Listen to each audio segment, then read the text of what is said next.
The book, hang on, let me start that again. The Book of Mormon. No, I don't like that one. Hang on a second. Let me start over.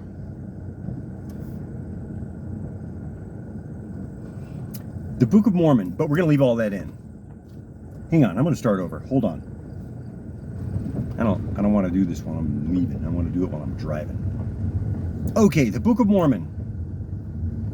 Encountering, reading, thinking about, and asking questions based on this and about the Book of Mormon. Episode 4, right?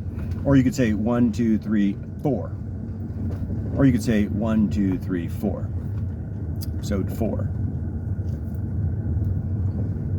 And we're talking about encountering the book. I'm talking about encountering the Book of Mormon. I never read the Book of Mormon until maybe starting at about 4 weeks ago. And now I'm doing these video blogs, also known as a vlog, VLOG, on how I'm encountering the Book of Mormons. And I encountered the Book of Mormons through these missionaries that are from the Church of Jesus Christ of Latter-day Saints. And you can look that up on the internet. Church of Jesus Christ of Latter-day Saints. And this is the Book of Mormon. This is based on information that's provided by the prophet Joseph Smith. According to Joseph Smith and several witnesses that signed a piece of paper that said that Joseph Smith received some kind of a vision when he was a child, a teenager, as he was seeking God. And this was revealed to him in some way, these golden plates, and so on and so forth. I'm going to get into that later because I don't know anything about those golden plates as to what happened to them and any of that stuff. I'm only reading the Book of Mormon. I'm just reading the Book of Mormon as if it's a regular book. And I'm going to have to sit down and actually go over what I read today because it's a little bit more faceted and there's a lot more into this than what I've been reading so far. The Book of Nephi. First Nephi, right? It says, it looks like this in the Book of Mormon. 1 and then Nephi. N-E-P-H-I. N as in Nancy, or as in Nephi. E-P-H-I. And then I read today, First Nephi, chapter number 1, and then verses 9 through 20. And just give you the brief overview as I will just recall without going into a lot of detail, because I don't remember exactly word for word, but it had to do with it as Nephi, not Nehi. Nephi is proposing here, or not proposing, he is proclaiming here, he's writing down this, he's telling of this encounter that his dad had. His dad is Lehi. So this guy's name is Nephi, who's writing this down. And Nephi is writing this down about something that his dad heard from God while his dad was seeking God, the divine power up there. And I'm learning more about what this is, what we call this, God, Heavenly Father, according to the Book of Mormon and the teaching of the Church of Jesus Christ of Latter-day Saints, which is the restored church. And the Book of Mormon is a book that is comparable to the Bible, according to the Book of Mormon. And that it will be essential, it is essential to delivering the everlasting gospel to our world today. And those that have the authority to deliver this with authority, as well as to baptize and thus bring people into the family of God, as I'm going to call it now, but I don't know what this is called according to the Book of Mormon. I was only raised to read the King James Bible, mostly, and then I went to a church that was we never talked about the Book of Mormon. And we thought members of the Church of Jesus Christ of Latter-day Saints were called Mormons. And so I always called them Mormons. And every now and then I'll slip up and call these people Mormons or Mormon missionaries. But they're not Mormons, and they're not Mormon missionaries. They are missionaries that they represent the Church of Jesus Christ of Latter-day Saints. And their job is to invite people to come to Jesus Christ.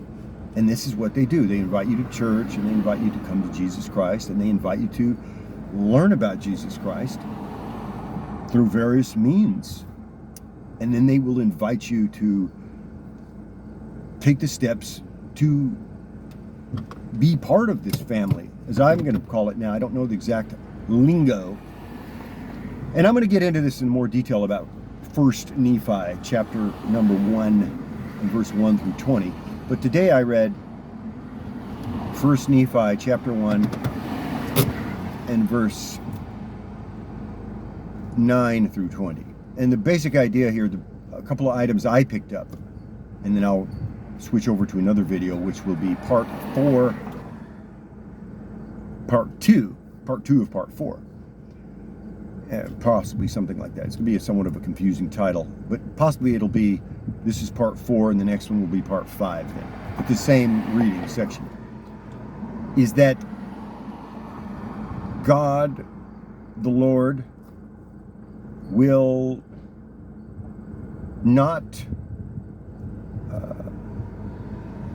destroy, will not punish, and will not destroy or punish those that seek God. And that also that God is merciful, and that God is aware of his people's doings and their behavior and their actions related to and regarding the commandments of God that God has delivered. It's kind of the big picture I got from reading 1 Nephi. Chapter number 1. Now that I read through chapter number 1, I finished it today. But the total number of verses here in Nephi number 1, book number 1 of Nephi, and then chapter number 1 is 20 verses. And then we're talking now 1 through 20. But today I read 9 through 20. And that's it for today. I have a lot of questions about this, but again, it seems that the language in this is a little different than the style of delivery as is found in the King James Bible, but it's very archaic language as to what I speak today and what we speak in our time now, as to the time of me delivering this to you. And maybe you're looking at this now, and maybe you talk the way they talk in the Book of Mormon. I don't know. But I'm feeling more comfortable reading the Book of Mormon with the language and some of the concepts and ideas that are being presented in the Book of Mormon, with some of the characters that are being accounted on, and stories are being told about these characters and their experiences according to the Book of Mormon. And then I have other questions too, some of which about the golden plates. I'm not really concerned about those golden plates.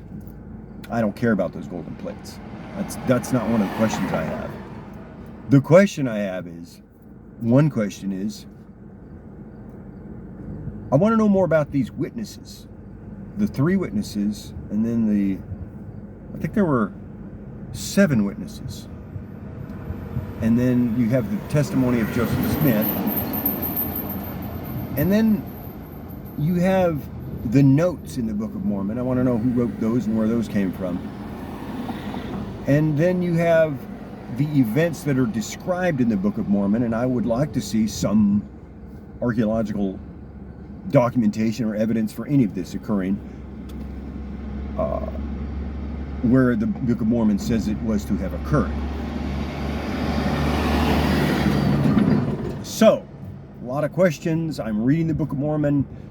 These missionaries are available if you will have any questions. They are for me.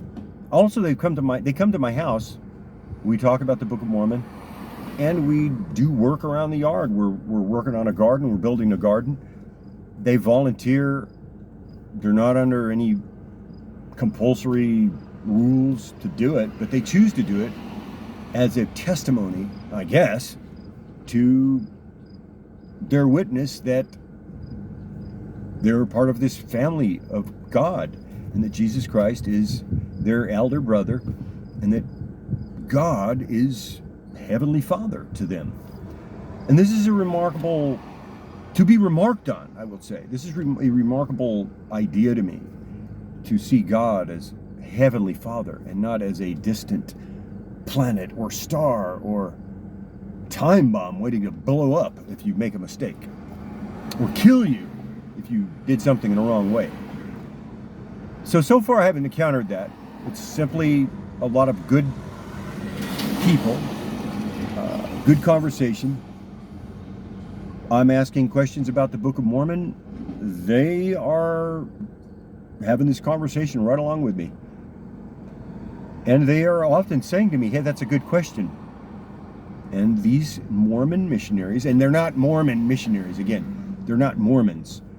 Often I think that they're confused as being Mormons instead of being the members of the Church of Jesus Christ of Latter-day Saints. They're called Mormons because they carry around a copy of the Book of Mormon in addition to a copy of the Bible.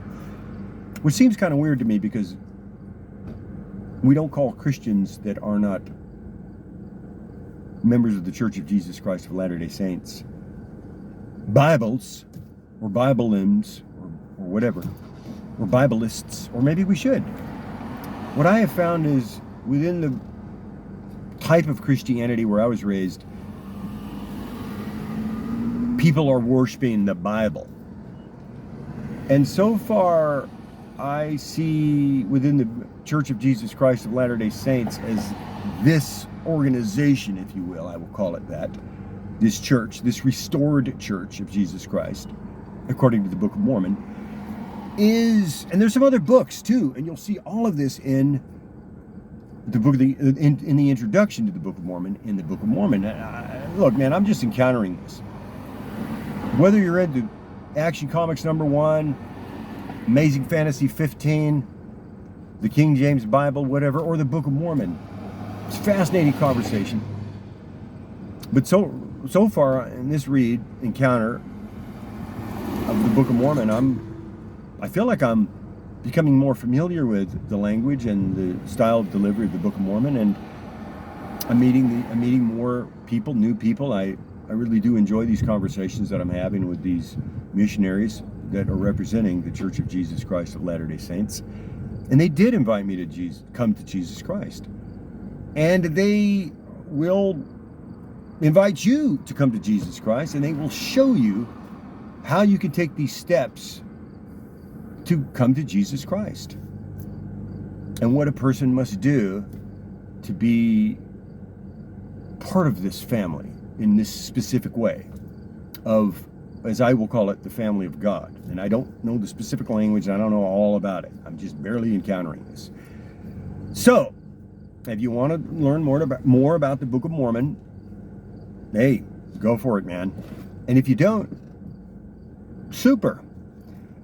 But if you want more information about the Book of Mormon, or about how to come to Jesus Christ,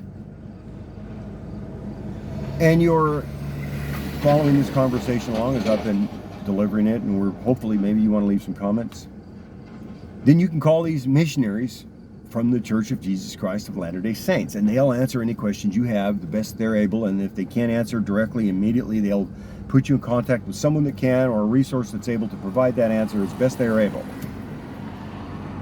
And they're really good at listening, and they're really good at helping. I mean, real help, man. Physical help. These missionaries have helped me build a space in our house, in our yard. We have a little house. We have a little yard. And we're very fortunate and very blessed to have these things. A lot of people don't. But I do. And in order to make other people's lives better, I know I have to make my own life better. And I think that these missionaries were sent into my life as an answer to prayer and to help bring me closer to learning about Jesus Christ. And that's all I got today. Hey, look, if you're into this, great. And if you're not, super. In the meantime, if you want any more information about the Book of Mormon, go ahead and call these missionaries. They're not Mormons. You can call them Mormons and they won't get mad. But they're not Mormons. They're members of the Church of Jesus Christ of Latter-day Saints. And they are missionaries. And their job is to invite you to come to Jesus Christ. Well, that's all the time we got for today, friends. In the meantime, now, until we meet again, keep looking up, and may the force be with us.